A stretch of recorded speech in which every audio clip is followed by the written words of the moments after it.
पशुपालक भाइयों को नमस्कार। आज हम डॉक्टर रणबीर सिंह बिस्ला के पास आए हैं।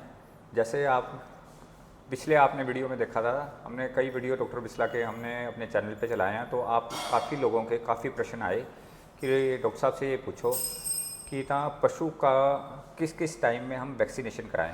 तो डॉक्टर साहब, आजकल जिस तरह बरसात का मौसम चल रहा है, तो पशुपालक क्या क्या वैक्सीन कराए ताकि फ्यूचर में उसके पशुओं को बीमारी ना हो और वो डेयरी उद्योग में मुनाफा कमा सके।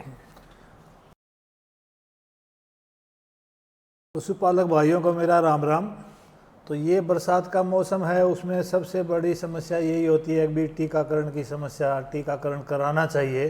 क्योंकि बरसात के मौसम में मक्खी मच्छर का प्रकोप होता है और जानवर के ऊपर या तो दूध का दबाव होता है या वो गाभिन पशु होता है तो प्रेगनेंसी का भी दबाव होता है। तो ऐसे समय में वैक्सीनेशन करवाना थोड़ा सा ये रिस्की रहता है। तो बरसात के मौसम से पहले हमें वैक्सीनेशन कराना चाहिए।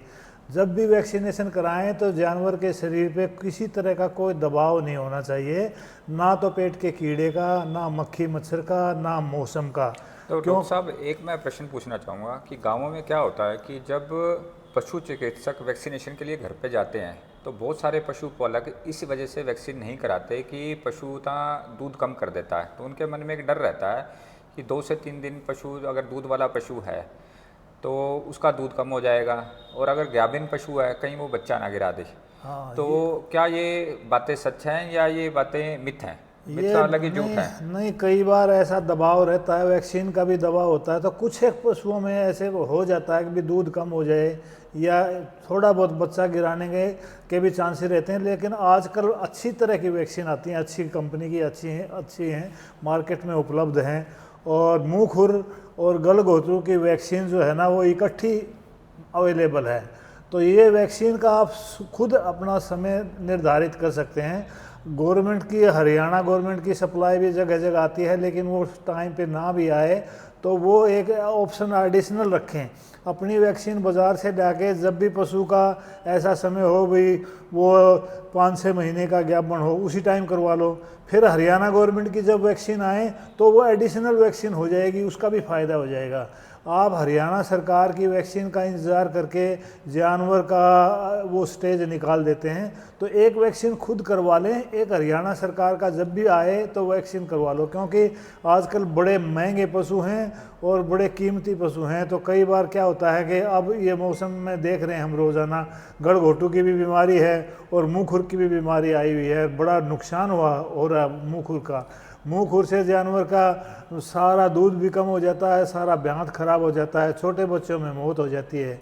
तो ये आपने सावधानी रखनी है कि जब भी गर्मी के मौसम से पहले और बरसात के मौसम से पहले, सर्दी के मौसम से पहले आप वैक्सीन अपनी करवा लो। जब सरकार की वैक्सीन आए तो एडिशनल करवा सकते हैं।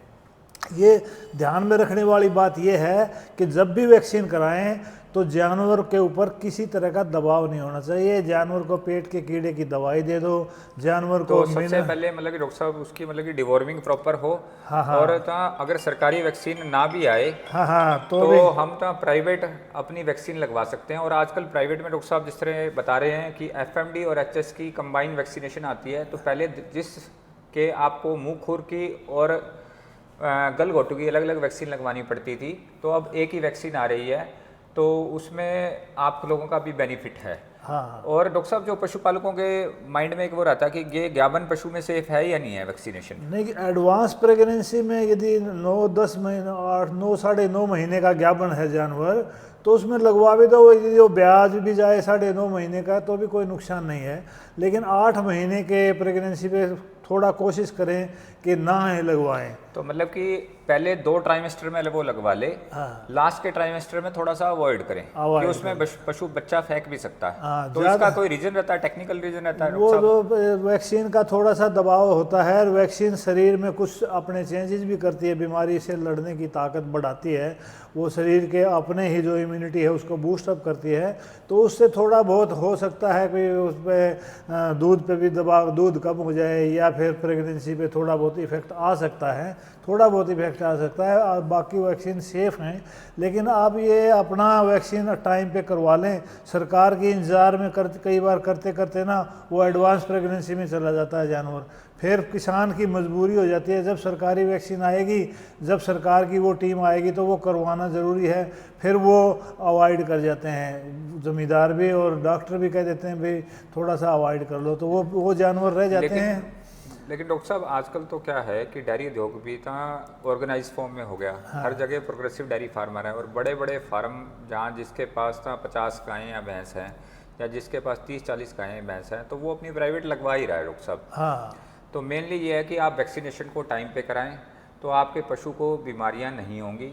तो बेसिकली ये एक प्रिवेंटिव थेरेपी है। हाँ, तो ये प्रिवेंटिव थेरेपी है। और अगर वैक्सीन से पहले थोड़ा सा आप दिमाग में ये रखो कि जानवर को वैक्सीन के लिए प्रिपेयर भी करना है हमने, कि डीवर्मिंग उसकी करा लो, उसको थोड़ा सा मिनरल मिक्सचर की सपोर्ट दे दो, ताकि जो वैक्सीन लगाएं उसका अच्छा रिस्पॉन्स आ जाएगा। तो यदि जानवर डिवॉर्मिंग मतलब कि आप किसी भी अच्छी कंपनी का डिवॉर्मिंग करवा सकते हैं, जिस तरह हमारी वेक्सर हेल्थ केयर का आता है, सी फ्लूक डीएस आता है, या कैडमैक बोलस आती है, और मिनरल मिक्सचर आप प्योरमिन गोल्ड खिला सकते हैं उसको रूटीन के अंदर। हाँ, विटामिन ए डी सप्लीमेंट कर दो।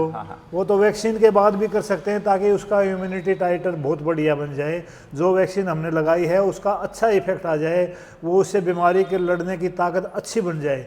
यदि जानवर स्ट्रेस में होगा तो उसका इम्यूनिटी अच्छी नहीं आएगी। वैक्सीन भी लगा लोगे तो उसकी इम्यूनिटी अच्छी नहीं आएगी, तो फिर फ़ायदा क्या होगा। तो वैक्सीन लगवाने से पहले थोड़ा सा जानवर को तैयारी करो, और इसकी पहले ही जैसे आदमियों में वैक्सीन पोलियो की लगाते हैं, पूरा प्रचार होता है, इसी तरह से आप ये देख लो कि बरसात के मौसम से, गर्मी के मौसम से पहले और सर्दी के मौसम से पहले अपने जानवरों में, कीमती जानवरों में, चाहे कोई सा भी जानवर हो, उनमें वैक्सीनेशन का प्रोग्राम पहले से ही बना के रखो। चाहे सरकार की वैक्सीन आए चाहे ना आए, सरकार की जब भी आएगी तब एडिशनल लग जाए, और ये आपने सावधानी रखनी चाहिए। ठीक, तो डॉक्टर साहब आपका बहुत बहुत धन्यवाद। आज आपने बहुत ही महत्वपूर्ण जानकारी हमारे साथ साझा करी, और आप सभी पशुपालकों से हम ये अनुरोध करते हैं कि आप कमेंट बॉक्स में अपने कमेंट लिखकर हमें भेजें कि आपको ये जानकारी कैसे लगी, और आप और अधिक पशुपालन से रिलेटेड और भी अधिक अगर आपको जानकारी चाहिए तो आप स्क्रीन पे चल रहे नंबरों से संपर्क करें, या कंपनी के यूट्यूब चैनल या इंस्टाग्राम चैनल को फॉलो करें।